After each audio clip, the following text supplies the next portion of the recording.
What's up, nerds? Today we're getting drunk. I'm playing Hana Majora's Mask cartridges. I'm your boy Mike Dangerous, and this is Talking Shots. That's about all.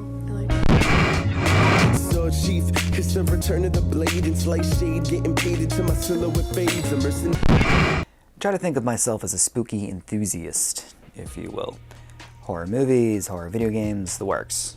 For as long as humans have been around, there has been a fascination with what scares us. Be it to stimulate some dormant primal survival instinct or just to get the good old heart rate up.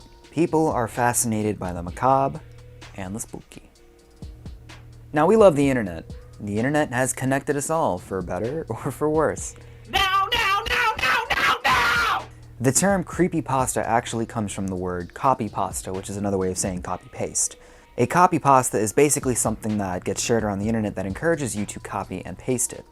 Today, you'll usually see this in the form of like, copy and paste this as your status if you X, Y, or Z. Or the internet veterans among us would point to something like, I sexually identify as an attack helicopter. Ever since I was a boy, I dreamed of soaring over the oil fields, dropping hot, sticky loads on disgusting foreigners.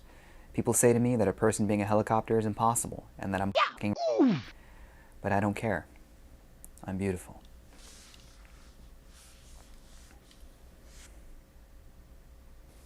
Creepypastas are generally accepted to start appearing on 4chan right around 2007, but there are some that predate that, but we'll get into that a little bit later.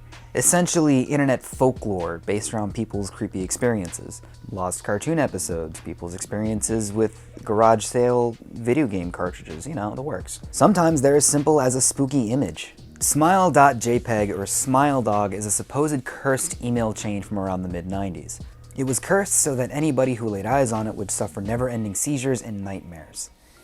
So here's the picture. Let me know what happens. Creepypasta had sort of a mascot, so to speak, with Jeff the Killer, which its own story could get its own video and would go on to take on a life of its own. The original story was told through news experts about a murderer who had not been caught. He had wide, dead eyes, pale skin, and a maniacal smile. Legend has it, he's still out there. In other circles, stories about lost cartoon episodes started to appear online, like Squidward Suicide, and the accompanying video was this.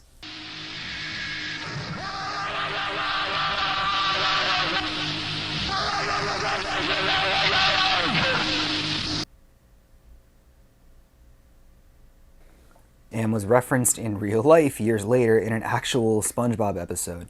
And my god, I don't know how to feel about that other than old. Dead Bart and Suicide Mouse were two other cartoons based on this whole lost episode theme. Both are fun, and seeing clips of these supposed lost episodes definitely add to the spooky, if you will. Where things really get spooky are with mysterious TV shows that a bunch of people on forums remember seeing, but no trace of them can be found anywhere online. Why can't they be found? What are the creators hiding? Candle Cove was a disturbing children's TV show starring a little girl named Janice and various puppets. The only information about this comes from a forum thread where various members reminisce watching it on a mysterious Channel 58, and I'll leave it up to you to find the details. What's scarier than spooky TV shows? How about spooky TV networks? Local 58 expands on Candle Cove by showing the old broadcast recordings of a rare local TV channel. A channel that has mysterious origins and experimented with mind control. Local 58 is more than just being a standard creepypasta and is generally defined as an ARG, or alternate reality game. ARGs predate even YouTube, and they draw their biggest inspiration from those choose-your-own-adventure books. Spooky choose-your-own-adventure games that take place in the real world. Almost all ARGs now are online, the first one being the marketing strategy for the Blair Witch Project. One you may recognize, and one that I've talked about on the show before, is a channel called Lonely Girl 15. What started off as an innocent vlog channel quickly went viral with multiple characters and storylines. What made this one more unique was the channel's creator, a girl named Bree. She interacted with commenters who were curious to know more about her life. I really don't want to spoil this one, so I implore you to please look it up. It's a really interesting time capsule from the mid-2000s YouTube. This channel was one of the first times we would see a viral success like this, even being covered by the New York Times. It showed how creative people could really use the platform. I mean, that's what makes YouTube unique. It's a platform that feels strangely personal to the point where it can feel uncanny. Today, seeing through YouTube facades is a normal pastime. You guys, a crazy video, and in this one, I'm gonna try to kiss my sister. But 2005 was a different time, and Lonely Girl 15 was one of the first examples of the manufactured authenticity that seems to plague the platform today. Hi guys, so this is my first video blog. I've been watching for a while and I really like a lot of you guys on here. I really like pay to the order of two. You're really funny and your videos are always really interesting. Some creepypastas evolve into ARGs, like Ben Drowned. Ben Drowned started off as a creepy story on 4chan about the weird happenings of a yard sale purchase copy of Majora's Mask for the N64, later posting videos to YouTube with his findings, leading those who were following the story on a goose chase, eventually leading to a website with some information regarding a cult which had some ties to the haunted game. Posting response videos to the YouTube channel, back when those were a thing, would cause different things to happen. Spooky things.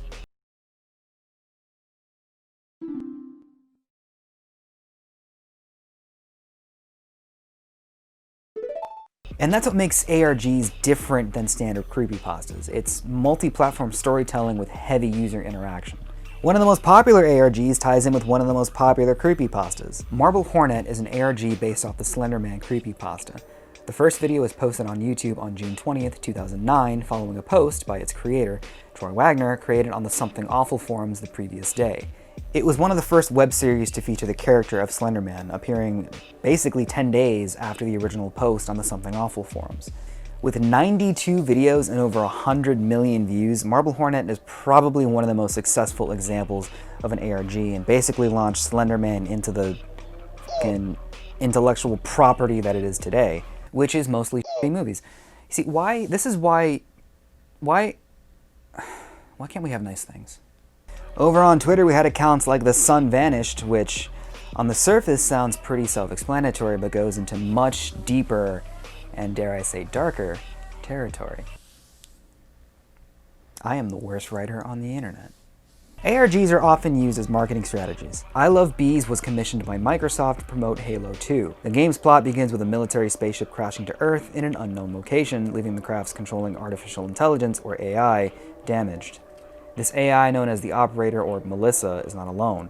Other AI programs share its system. In an effort to survive and contact any surviving allies, Melissa transfers herself to a San Francisco area web server, which happens to host a bee enthusiast website known as I Love Bees. To the distress of Dana Aubrey, the website's maintainer, Melissa's attempts to send signals began to appear largely as codes hidden in images and other text, interfering with the operation of the I Love Bees site and corrupting much of the content.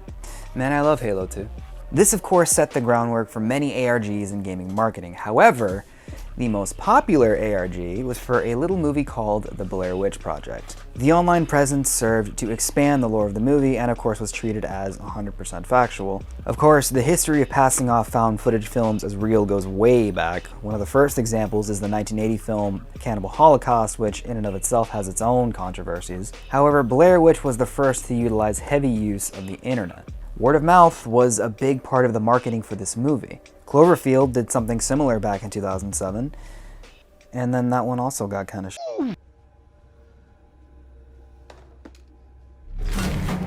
Whoa! ARGs are everywhere now, and what started off as a niche online concept are now a spooky enthusiast's favorite pastime. There are so many great creepypastas and ARGs out there, as well as YouTube channels and wikis devoted to documenting the best ones. What better month than October to just sit by yourself in a dark room in front of the computer with a bowl of your favorite candy and just get lost in some of the internet's best mysteries. Or you could just watch Talking Shots and take a shot every time I talk about the 90s. Wait, actually, no, don't do that. So what do you guys think? Do you love creepypastas, or do you think they're a tired concept? What are some of your favorites? Of course, I love to hear from you all, so don't forget to type what you think in the comments down below. If you like what we do, you can support us on Patreon. We have stuff. Thank you guys again so much for watching. We cannot wait to hear from you, and as always, don't forget to like, comment, favorite, and subscribe. I'm your boy Mike Dangerous, and this was Talking Shots.